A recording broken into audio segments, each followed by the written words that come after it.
Halafu ningependa kuongezea kitu fulani hapa, usia fulani kwa ndugu wa Kristo, wale ambao wanasema wanataka kwenda mbinguni. Ningependa kunena jambo ni kwamba kwenda mbinguni si rahisi. Kwenda mbinguni ni kitu ambacho nimekuja kukisoma, ni kwamba kuingia mbinguni si rahisi vile watu wanafikiria. Na watu wanapenda sana kutajataja mbinguni, lakini huko mbinguni kuingia si rahisi. Wajua Yesu alisema sana kwenda mbinguni, yani alisema jitahidi kuingia. Yani wewe ujikane tu mwili wako, ujikane kwa kila kitu cha dunia hii. Kwenda mbinguni si rahisi my friend. Ile barabara kubwa na watu wengi, tende na Wakristo hivi. Ina Wakristo, hiyo barabara kubwa ina Wakristo wengi mno. Kwa sababu hata mimi mara kwanza Mungu alinionyesha naenda kwenye ile barabara tu kubwa la lami, lakini hapo kwangu nje kuna kinjia kidogo ambacho tena kimewekewa roadblock, kuna miti ambayo imeangushwa, imewekwa hapo, sipiti na hapo, nikaa naenda na ile barabara likubwa. Masanama. Kwa hivyo sasa mimi hapo nilikuwa nishaokoka, lakini ninapitia barabara kubwa. Kumbuke hapo nasema mimi ni mtu wa Mungu, lakini naenda wapi? Nilikuwa ni motoni. Masari, nilikuwa na Wakristo wengi ndugu zanguni. Ni hatari. Ni hatari, ni hatari, ni hatari, ni hatari. Yani ni hatari sana. Mbinguni si rahisi vile, mpaka ujikane vizuri na moyo. Sasa mioyo yetu tuitengeneze vizuri, mioyo yetu tuitengeneze kabisa, mioyo yetu. Yani tunaweza, kuna vitu mara mbili, tunaweza tukajistiri nje huku sana, lakini ndani mwetu mko na shaka, mko na giza. Na tunaweza ndani mwetu tukawa kweli tuna mioyo safi, lakini kumbe nje huku hatutaki kubadilika kwa nje. Tunataka tuvae masuruali, tujipake makeup, lipstick, tudunge tundu huku. Wewe ukiona unatumia kitu ambacho Mungu mwenyewe wa mbinguni hajakuleta nacho, unabandika, wewe jua tu una vitu vya dunia hii. Ukiona mpaka uweke station ndio unaona uko sawa. Mpaka uongeze hapa udraw, yani unamwambia Mungu ya kwamba mbona huku nichora vizuri, wewe ulikosea. Yani ina maana unataka ujichora, utengeneze, na kwambia ujichora, unamwambia Mungu mbona sasa wewe ulinifanya hivi, mbona ulinileta hivi. Yani una maana you are correcting your God. Jua hapo tayari hapo kuna kazi. Unatengeneza kope, unaweka huku, unachora huku, unataka huku mdomo wetu uwe majimaji. My friend, do you know those things where they're coming from? You really don't know. There is a very big secret behind that. You need to understand, my dear. Kujipaka unataka cutex, unataka tuonekane smart na bwanako. Kuna neno la Mungu linasema kuna watu wataukosa ufalme wa mbinguni kwa ajili ya ume zao. It's a real thing. Wewe ukiwa unataka eti umfurahishe mume wako, eti unasema kumfurahisha mume wangu si dhambi. Alihali unamfurahisha mume wako, je, Mungu anafurahika? Masari, mfurahishe mume wako, yani mfurahisha mume wako na vitu ambavyo wajua hivi vitu hata Mungu pia anavipenda. Eti mimi nisipopaka hii cutex bwanangu atasema nimekarafa, ataniacha. My friend, did you come with a cutex in this world? You didn't come with cutex, so don't pretend there. Na huyo mwanamume wako ulimpata na meno yake 32. Sasa na mbinguni huko seti mwenye kuliwa mtu na bwanake, mwenda kutana huko, kama mlikuwa nyote mko sawa, mwenda kutana mbinguni. Masari. Kwa hivyo neno la Mungu linasema kabisa kuna wale watakosa ufalme mbinguni kwa sababu ya waume zao. Bwana anakufanya umwache Yesu Kristo. Bwana anakufanya usiombe. Bwana anakufanya na anataka ukae uvae wigi, ndio yetu anapenda hivyo. Wewe kana hiyo roho iko ndani ya mume wako, inataka usingie ufalme mbinguni. Anataka uvae wigi eti ndio unakuwa smart. Anataka eti upake lipstick ndio unakuwa smart. No. Where is love? Kwani love is in heart to heart? Kwani love ni hizi vitu? My friend, wake up. It's a call. Wake up. Usiseme eti ukipaka hizo vitu unamfurahisha mume wako. Mume wako anafaa kupende jinsi ulivyo. Ulivyoletwa duniani. Si eti akupenda na makeup, lipstick. Hizo vitu kataa. Sasa ni wakati wa kutengeneza moyo na nje. Umpendeze Mungu kuanzia ndani hadi nje. Moyo wa kutokusamehe, usengenyaji, ulafi. Masari, ukane hayo mambo Mungu apendi. Ulafi. Ukisoma kitabu cha Timotheo wa 2:3, itakwambia nyakati za mwisho ni nyakati hatari. Watu watakuwa wenye kupenda fedha. Ndio maana unaona watu wanapenda fedha, wengine wana tamaa ya kupromotiwa makazi, wanataka wafanye kazi sana. Wengine wamepata opportunities, wanafanya kazi sana mpaka Mungu amemweka kando. Pesa, wengine wana hamu ya pesa sana. Hiyo roho ikiwa inakuja, ipinge roho, kwa sababu neno la Mungu linasema mpinge ibilisi naye atakimbia. Na ibilisi unampinga vipi? Mpinge kwa kutokutenda dhambi. Eti unampinga umeenda kufanya fasema mimi nakataa. Wewe mpinge kwa kutokufanya hiyo dhambi. Roho yako inakwambia kauwe, sema sitaua maana ni jambo lisilostahili. Kwa sababu dhamiri yako inasema usiue, wewe waua. Kataa, sema ninakataa hiyo roho, sitaua. Unaipinga, maana unatakataa kutenda dhambi ya uaji. Emasari. Kwa hivyo sasa ni wakati wa kutengeneza mioyo yetu. Tengeneza moyo wako sasa, tengeneza moyo wako ndugu yangu. Tengeneza hekalu lako mwanamke, hekalu la Bwana liwe safi. Neno la Mungu linasema atakayeharibu hekalu la Bwana ataharibiwa mtu huyo. Utakapoliharibu hekalu la Bwana kwa kujitengeneza mambo yako, kwa kujibleach, kujifanya hivyo, nasema ndio kanisani unavaa mawigi wewe ni wakati sahihi wa kufunguka. Ukiona unaweka kitu ambacho Mungu hakuleta nacho, jua hapo unamkosea Mungu.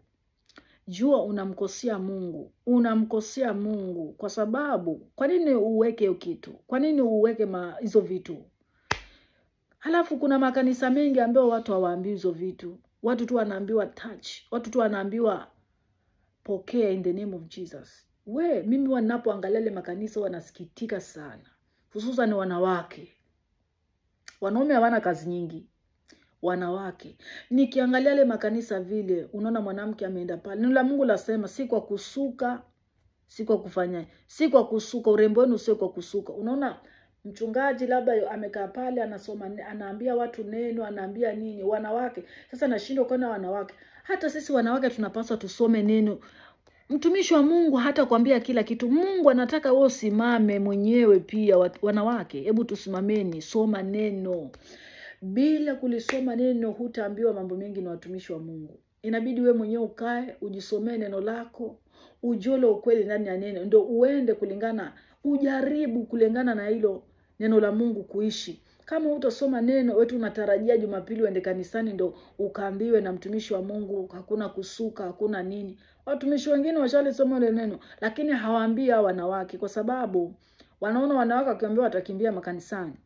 Sasa wakikimbia anasema sije kumkimbiza kanisani, wacha Mungu mwenyewe atasimama na kutawala.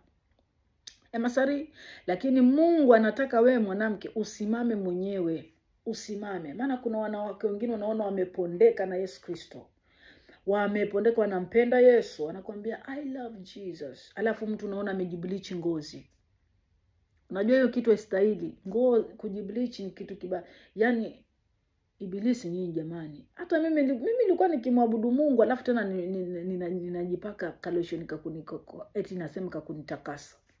Mimi lakini nilikuwa sijui, nilikuwa sifahamu.